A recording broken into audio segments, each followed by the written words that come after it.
Hi, Sean from Media Assault here, and today we're going to be doing a video review of a DVD by Gary Numan.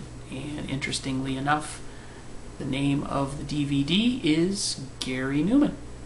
Now, that's not the original name of this particular DVD. It was originally released in June of 1990 on VHS tape under the name Gary Numan, The Skin Mechanic Live. And it's an edited down version of that release, taken from 20 songs down to 10 songs. And what this is a chronicle of his 1988-1989 Metal Rhythm Tour. Now, being that it was recorded 20 years ago, what we have here is a performance that's really kind of interesting. This takes place kind of in the mid-range of Gary Numan's career. So if you're familiar with the beginning part of his career, which was his sort of punk or synthesizer-based material, Our Friends Electric, Me, I Disconnect From You, Cars, that type of material, you'll be interested in the version that's portrayed here as sort of an oddity.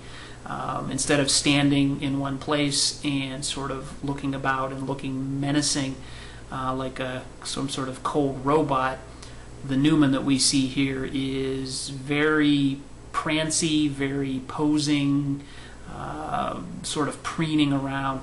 And if you're familiar with the current version of Gary Numan, which is sort of an industrial, hard-edged, almost head-banging type of an artist, this is going to seem equally as weird.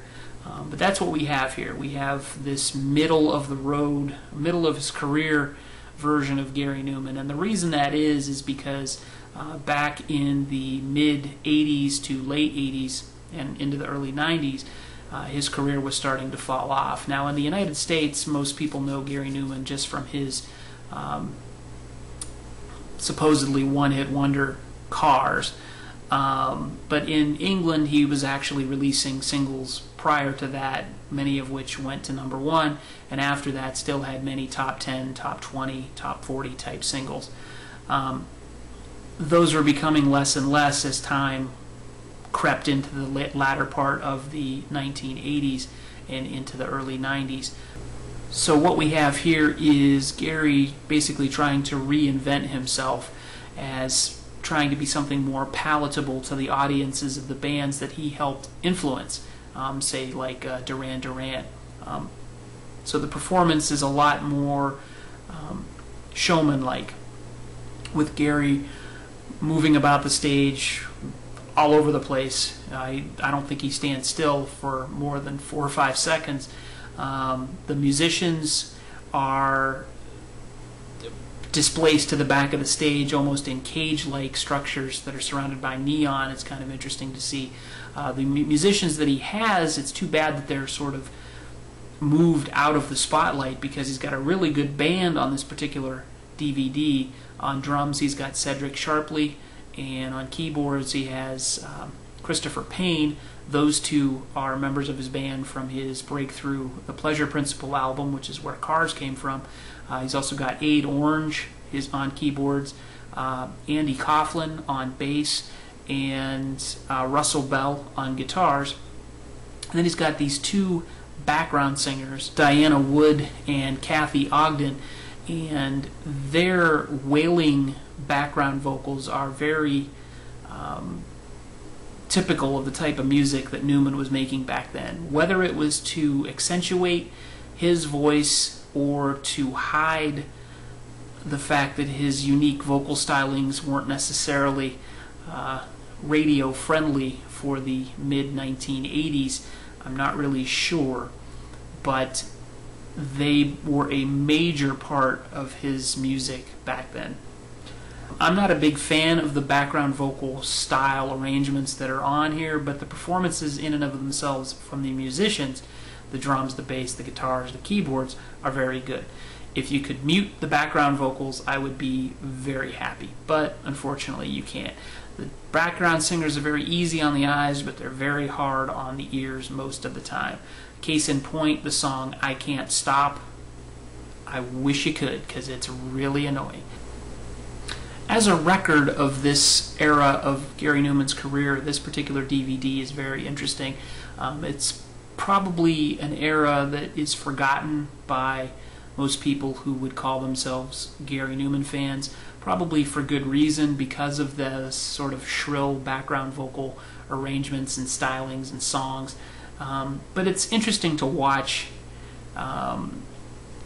after seeing, what Gary has become now and knowing what he came from. I wouldn't necessarily recommend this DVD as something that I would show to someone to introduce them to Gary Numan. Definitely you would want to introduce them to probably a stronger era of his career. But once someone knows where this particular performance comes from and the origins of why it is what it is, I think things would probably fall more into place. So for the hardened Gary Numan fan, I would recommend picking this up and treating it as the oddity that it is from this point in his career. For new Gary Numan fans, or those that are interested in his career, I would suggest seeking out some of his early audio work or more recent audio work before I would go to pick up this particular DVD. Gary Numan is out of print, fortunately or unfortunately, depending on how you look at it right now. But it still can be obtained fairly easily on Amazon.com, for example. I checked today and there are copies still available used for approximately $18 or so. Whether or not it's worth that to you really is going to depend on how much of a Gary Numan fan you are. But I would give it a 6 out of 10 as a big Gary Numan fan. Like I said, the performances are interesting, but not necessarily very representative of what Gary Numan is capable of achieving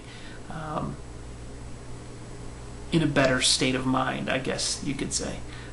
So, interesting DVD, but not necessarily a recommended DVD. So, that's it for this particular review. Stay tuned to the Media Assault channel here on YouTube. We've got more DVD reviews, more video game reviews, and more music reviews coming your way. So if you like this video or any of our other videos, please rate, comment, subscribe, and stay tuned for the next video coming soon.